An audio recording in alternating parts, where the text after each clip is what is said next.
Police in St. John's are warning parents and kids about the dangers of sexting. They call it a troubling trend. Kids sharing lewd photos on cell phones.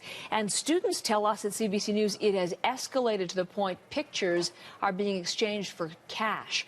Zach Gowdy has been reporting on this story. He's live with us this morning in St. John's. Zach, I know you've been speaking with students and local police. As you speak to them, what are they telling you about how bad the problem is? It is becoming a bigger concern, Heather. Just since this school year began in September, local police have had to intervene in 2 cases where teens were being bullied or harassed because explicit pictures of them were being spread around their schools. Last school year, local police handled a dozen of these cases. But when it happens, the adults are always the last to know, and by the time a parent or a teacher or principal gets wind of what's going on and contacts the police, it's already a very traumatic incident for some young person. Police told me they're seeing these pictures plastered all over Facebook, in some cases printed off and taped up around in school walls. I did speak with some students about this. I met a group of 15-year-old students just out on their lunch break, and they told me that pictures like this had spread around their junior high school in all sorts of ways. Selling photos, like a guy would agree, if you give me, say, said dollars, I will send you this picture with my phone. That girl. Right?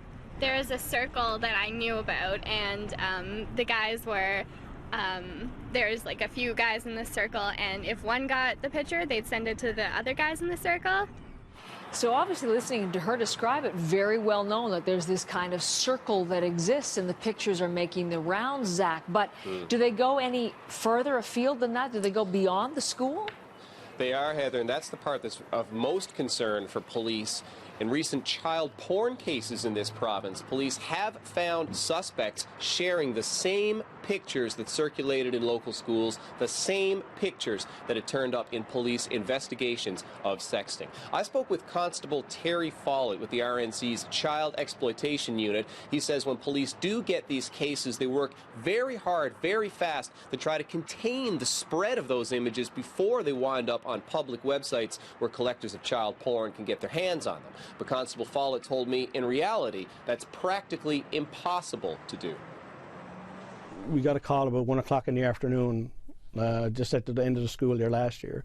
And by the time I ended up at the school where the complaint originated, we've had information at the school. There's other schools calling about what has gone on. It spreads very fast because you have to understand, text messages, social media, everyone's connected, and it gets out there rather quickly.